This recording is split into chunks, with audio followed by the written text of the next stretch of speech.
Honourable Shane Jones. Mr. Chair. Earlier this evening we heard from Mr. Wayne Mapp.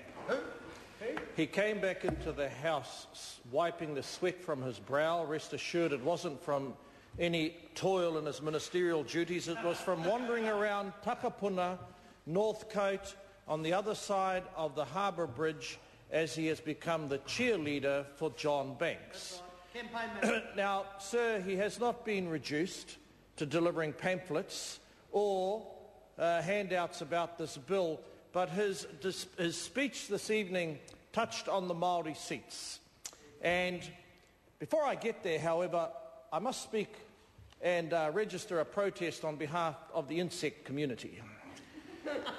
Unfortunately, Cam Calder talked about the hoo-hoo grub, an esteemed member of the insect community, getting lost on a green tree or green log. Sir, quite apart from his obvious ignorance about insects, his speech reflected far too much ingestion of the word and the meaning of green. He, sir, not only murdered what this bill is about, but I have to support what Phil Twyford said. Not once did he actually talk about the provisions of the bill.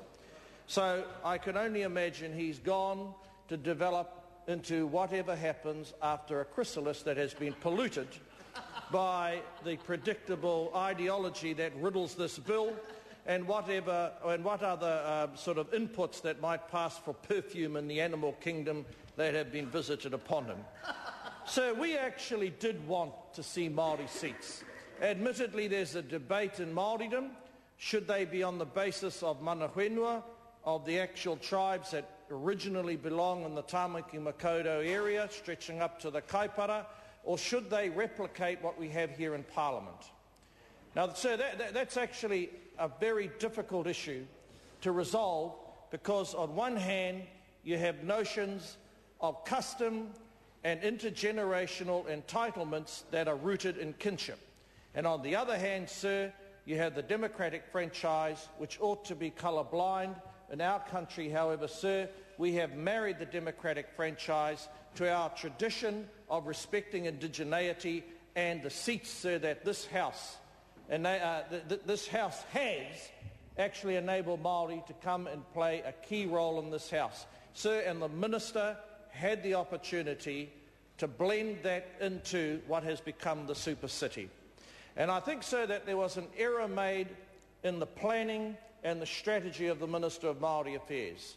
Once the Royal Commission, sir, had reported back 2 Māori seats and a mana whenua seat, he unwisely described that, sir, as being too timid and too weak to be an accurate reflection of Māori presence in Tāmaki Makaurau or Māori input. And that, sir, empowered the arm of Mr Hyde to actually rule Māori seats out altogether.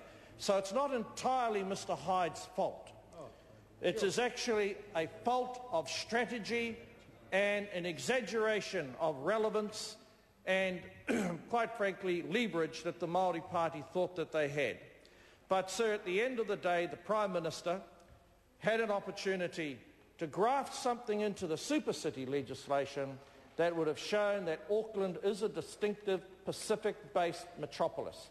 And it is proud of our founding document, and it is proud of the distinctive contribution that Māori make to that area and to the city. However, it didn't happen, sorry to interrupt, so we look forward to greater debates in the future. For me to report progress. Members, I am calling the assistance of a temporary chair